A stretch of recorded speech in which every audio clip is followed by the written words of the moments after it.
Yo, look, here's the deal. I wanted to go over some pretty interesting stuff that I saw on the internet today. And as you know what they say, if you see it on the internet, it's true. And so I wanted to discuss the revenue of Genshin Impact and the trends that we're seeing pretty much from, Inazuma till now.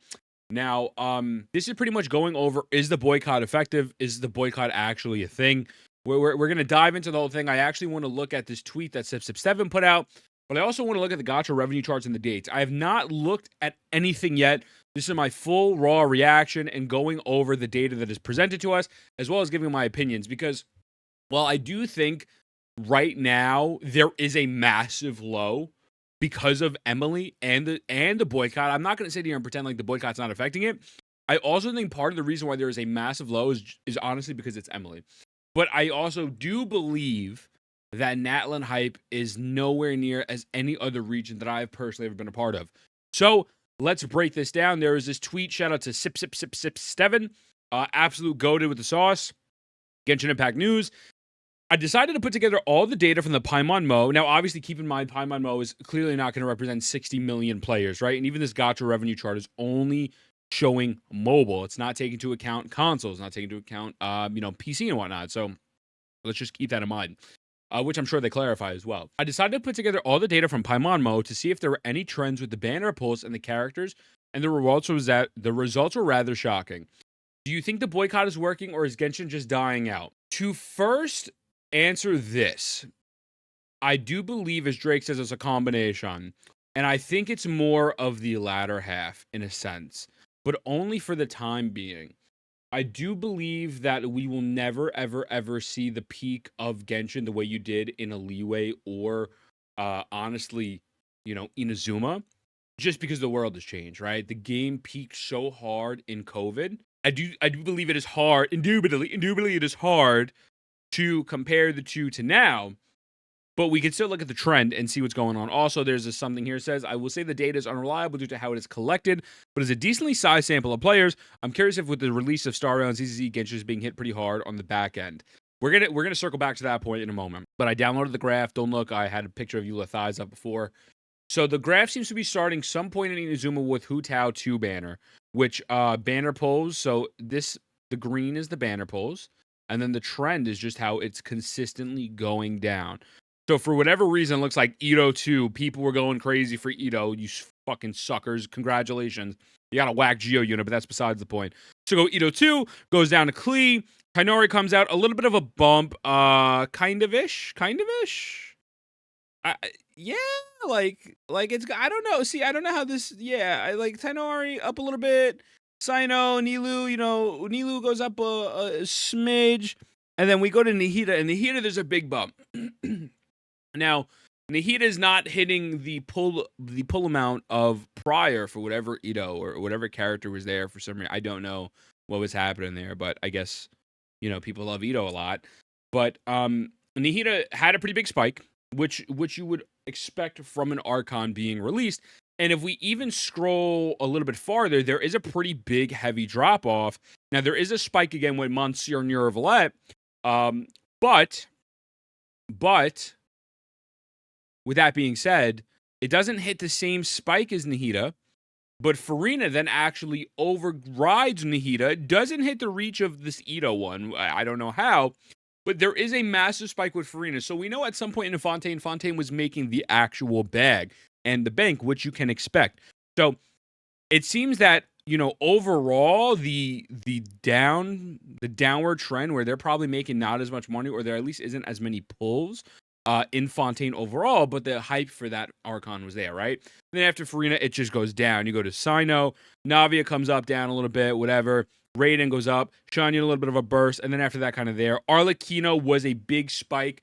In between Arlecchino and Navia, it was kind of just there.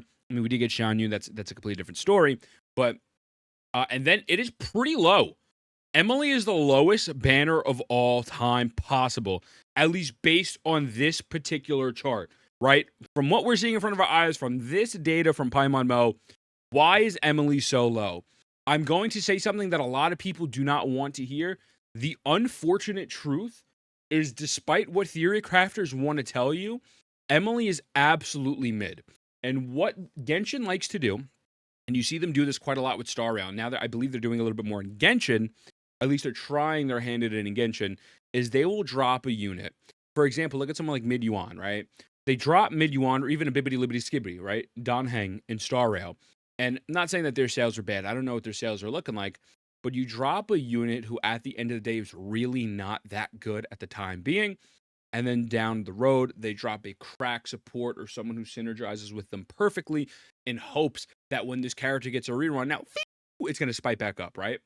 So I do believe part of this is that Emilie is just genuinely, universally, people don't like her design. There's no hype about her. There's been negative press about Genshin Impact. I think all of those, including with the fact that she is just mid, is absolutely contributing to the fact that her data here is pretty much, I didn't even know you could zoom in, is really bad. Like, that is really bad. And again, this is only probably from a couple 100,000 people in Paimon Mo. Now, there's another tweet that I wanted to look at first before we go over these gacha revenue charts. Someone by Hilly Churro Daily. I'm really not sure who this is, but it says, photo taken from the Genshin universe. Isn't it crazy how the boycott underway the both sales dropped by 10,000? So let's look at this. 3.4. Alhaitham, 148,000 wishes. Yelan, 188,000. To my knowledge, I believe this is from Paimon Mo as well still. Again, this is not representing all the players. This is representing a much smaller sample size. The thing what this person is trying to do is look at all the prior Yelan reruns and then compare them. Now, 4.0, Linny only had 77.5K. Yelan had 98K. Emilie on Paimon Mo has 8,000 polls. Yelan only has 10. This is still a massive drop-off. Now, I would love to sit here again and tell you that this is from the boycott. I don't know. There is no evidence that anyone can provide to you saying that this is from the boycott. And if there is, the real question is, what is the 5.0 banner going to look like? What is the 5.1 banner going to look like? What is 5.2? When they drop Cappuccino, the Nadlin Archon, the people from the trailers, I don't know. Right? Now, you want my personal, genuine opinion?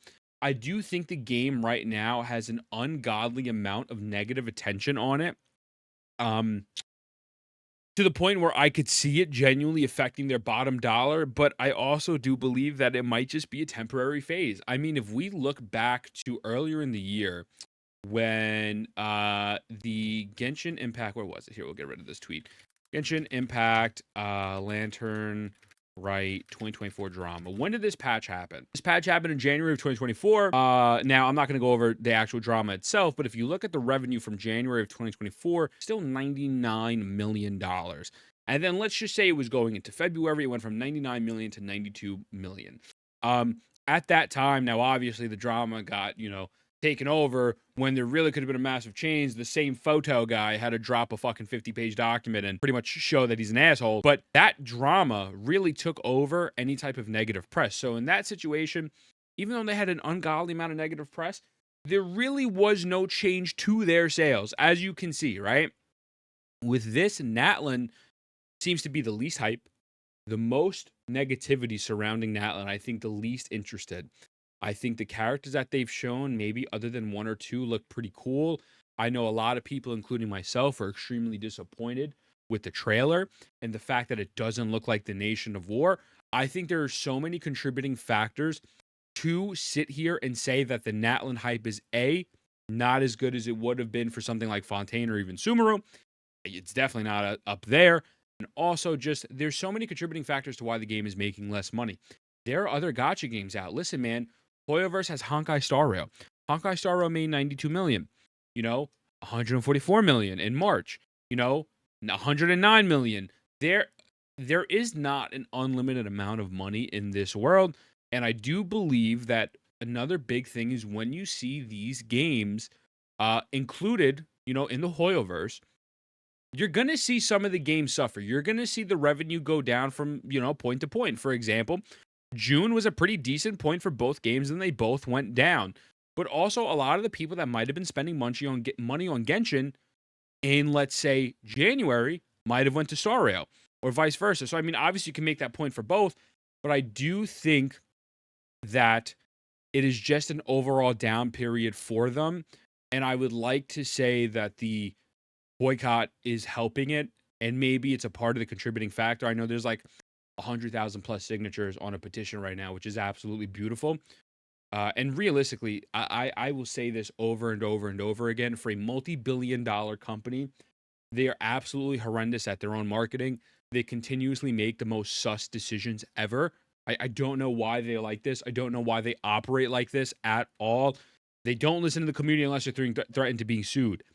They say it's just a work of fiction and then take things from the real world and, oh, well, don't worry about it. It's just a work of fiction. It's like, it doesn't make sense. And then they're like, oh, well, we dropped this trailer. And so you're going to have a lot of people. We call them the Genshin shows, the Hoyo shows, just they are what they are. The second you say anything negative about the game, they attack you. And then the second Genshin drops something that has a glimpse of something that's kind of cool or looks nice. Oh my God. Gamers. MTash here, but MTash isn't doing that, right? But that's just the meme. MTash, this changes everything. And so it's just a never-ending cycle. And again, I would love to sit here and tell you that this is part of the boycott, but I really don't know. I don't know. I don't think there's enough evidence to provide anything. I truly believe that is a piece of the pie. I don't think that is the full pie. As I said previously, let's see what happens in Natlan when they drop the Archon, when 5.0 comes out. Personally, I'm going to be honest with you. I'm probably not going to roll for either one of those two characters. I think those characters look pretty bad. And historically, if we look at this chart, even at the beginning of Sumeru, the pulls are not very good. The pulls didn't start to go up and amp up really well until Nahida. And then after Nahida, Wanderer got some spike. Very similar with Fontaine in the sense that Lenny kind of did okay. Tartaglia. Nuvolette had a big buff. Apparently, Risley was one of the lower banners. And then obviously it spiked up with Farina. And then it went down again, right? So I don't even think that we can sit here and say next month the gacha revenue for August/September is going to be the main deciding factor. I think you got to wait for the few months after that because there are so many variables. And at the end of the day, we are playing with numbers that genuinely we can't confirm. We just physically can't confirm them. So is Genshin Impact dying? No, I don't think Genshin Impact is dying. I don't think Genshin Impact will ever die due to the fact that it is literally, it's just a monopoly in the space. They have a chokehold on the space. They're creating their own universe, and they will always have a loyal fan base who doesn't care about really anything. I will even bring up something that I found very interesting. Is I got one comment about the boycott that I just completely disagreed with, and it's. No shade to this homie, but it's things like this that make me realize, like, listen, man, the odds of something changing, very slim to none. Okay, so I think it was actually on this video where I said I dropped a whole long-hour video reacting to Mr. Feet stuff. Oh, let's see, yada, yada, yada, blah, blah, blah. It's conversations like this that I think will probably show that nothing will change. So shout out to this homie again. I ain't trying to put you on blast. I'm not saying anything crazy, but let's just read this. As a Chinese player, I agree with that most of what he said. Many of his suggestions about the echo and sentiments in player community. However, it doesn't mean I agree with all he said. For example, regarding the skin tones of the characters from Natlan, Genshin Impact is a game set in a fantasy world where the inspiration comes from various regions or civilizations, but that doesn't mean it has to replicate every culture element from those places. That's just stupid to begin with, but whatever. I've seen many people bring up the issue of skin tones in Sumeru region. First of all, apart from Liyue and Inazuma, two nations that can be clearly linked to real-world countries. The others, such as Mondstadt, Sumeru, and Fontaine, are products of fusion of several countries and regions. That's fine. If they're products of fusions of several countries and regions, make the people's skin colors look like that. So I really don't understand why some Indian players say that Sumeru doesn't properly represent Indian skin tones when Sumeru isn't India itself. There's the problem. We have people on the internet who are not from a specific culture telling people from the culture that is completely being ripped why they shouldn't be offended. This is why this is happening. But it's I don't even have to continue. We're going to continue the comment, but it's comments like this that make me lose faith in that anything will ever change. So when people say the boycott is stupid, I don't think the boycott is stupid. But I don't think anything will change Genshin Impact's bottom dollar due to the fact that they are so massive and first of all, the CN community is a majority of Genshin Impact. Not that this one person represents a CN community, but look at what the CN community said on Reddit. Again, 1,000 upvotes on Reddit is not. I'm not saying that represents everything, but do you understand what I'm putting down? I don't think anything will change, and so people get excited when they say, "Oh, it's the boycott." I don't want to be the bearer of bad news. I don't 100% think it is. I think it's a part of it, but let's continue. So, take Liyue, for example. It's evident from the music and architectural style that Liyue draws heavily from Chinese elements. But do the characters in Liyue have all the same skin tone as real Chinese people? Not at all. We Chinese people, or rather the Chinese nation, have had yellow skin for thousands of years, yet all the Liyue characters in the game have fair skin. Not a single Chinese person would say that their skin tone is as white of that Ningguang, Ganyu, or Zhongli. Now, I'm not Chinese, right? I can't sit here and tell you how to feel or if it accurately represents your culture or if it doesn't accurately represent your culture because I'm not Chinese. Do you see how that works? Do you see how that works? So I can't sit here and tell you what you're saying is true or inaccurate or invalidate your feelings because that's your culture. But what people are doing is doing the exact opposite. So let's continue. Our Chinese aesthetic has long favored fair skin. You could Google what fair skin is. I'm not getting into the semantics of it, but Google what fair skin means, right? With many ancient sayings expressing to a preference for fair skin. Okay. You can interpret that. I don't need to break that down for you, right? So it has nothing to do with racial discrimination. It's purely that Chinese and Japanese markets prefer fair skin. Now, this is true. Let's reference back to Paimon Mo. It is fucked up, but it is the truth. We look at these banner sales for Dia. Why do you think Dia went to the standard banner? Besides the fact that she's fucking dog shit. Dia did horrible. Absolutely fucking horrible in the sales. They don't like dark-skinned characters. It is what it is. Gotcha Smack has made previous tweets about it and breaking it down as well further in depth. If you want to go look at those. But that is true. It is a marketing move. It is 100% a business. And from a business perspective, if they were to do this, they would lose money. Case in point, Dia. But if they did it even more consistently, they would lose even more money. And they are not trying to lose money. MiHoYo is trying to generate millions and millions and millions of dollars every single month. That's why they are generating so many games. So, as a business-oriented company, of course, MiHoYo would rarely release characters with darker skin tones. If South Africa or some black tribes in the Americas became the primary consumer base for Genshin Impact, I believe MiHoYo would immediately make all future characters have dark skin. That's a cute scenario, but that it's just not the case right now, right? And if they really did care about feedback and consideration, they would make a change. Are they going to make a change? Most likely not. And that's why I feel like, people are getting so hyped up over this, like, oh, the numbers are down, the numbers are down. Again, I'm on your side, bro. Like, I'm with you. I'm with you. But we have to snap back to reality. Whoa, there goes gravity. Oh, rabbity, smabbity, this is mom spaghetti. We have to come back down for a second and realize what company you were dealing with, the audience you were dealing with, and then the other side of the token of the people who don't care and the majority who don't care. And so I don't want people to get their hopes up. And then after that, just be like, well, that's it. So I believe MiHoYo would immediately make all the future, blah, blah, blah, whatever. Okay, cool. So then I wrote, it's very simple. You take Indian culture characters who are one-to-one influence, they should look like them. Respectfully, if someone is not from a culture, people can't say, well, I don't know why you're offended. It's not a big deal. Pretty much everything I've reiterated. You can read my comment. This is a big deal to the people of that culture, and Genshin takes a lot from POC and little to no representation. From a business perspective, I understand why they're doing it because it doesn't sell. And sure, not every CN player is making it a racist issue, but there are tons of comments supporting the narrative. Finally, if they're going to make it only characters of fair skin, as you said, is favored, they shouldn't touch other cultures that include POC. They are not being represented. It is literally taking their whole identity but making the characters white. So I get what you're saying, but overall it's still wrong. Exactly. Based Ethan, man. Based, I'm gonna like my own comment. Based Ethan. Shout out to EUWTH. And then after that, people go on. I didn't even read these. I'm not even gonna go through the comment section right now. And then you have people like this. You can give up convincing Westard about skin color. He meant fine, but he's a fucking idiot. With white actor playing, they fine. Actually, I don't know what he meant. They fine with white actor playing real black history figure, but cry about skin color in fantasy game where they literally dragon. People throw meteor, call thunder, destroy mountain, shape the land. I don't know. He sounds like an idiot. Sounds like an idiot regardless. I don't know what this homie's saying, but then you deal with this portion of the other side. So Is Genshin Impact dying? I don't think so. And I think that's case in point of why they're not dying. Now, I'm just one smaller content creator. People are getting comments like this on a bigger scale. And the discussion is this boycott.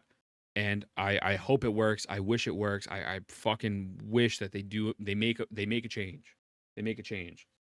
But I think the reality of the situation is they will probably never make a change due to the fact that it affects their bottom dollar too much. And people just don't care. When you have tons and tons and tons and tons and tons of comments reinforcing that bad behavior, they clearly don't care. I mean, realistically, if I'm going to pull out the notepad because I'm the notepad king right now, look at this. NA, right? And we'll put CN here. This is our profit, right? And then after that, the boycott happens and they lose a little money, right? If they start listening to us, if they don't listen to CN, this is their profit margins, and it'll go down. And it's a much more loss. So let's say it's a 10% loss. I'm just making up random numbers. This will be a 40% loss.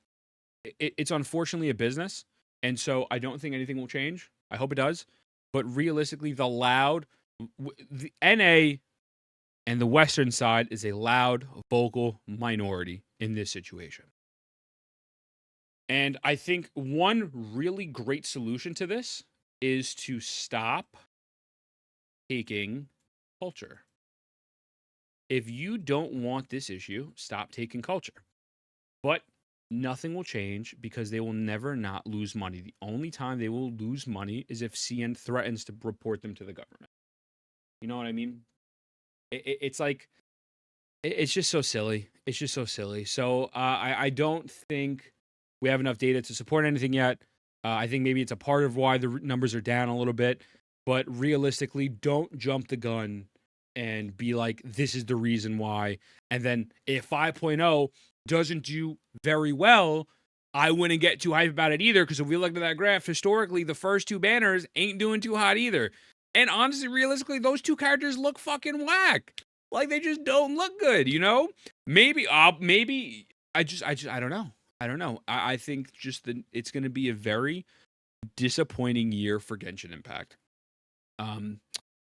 Yeah, that's my rant. So we kind of went a little bit all over the place, but let me know what you think. And yeah, I love you. Mwah. I'll see you in the next one.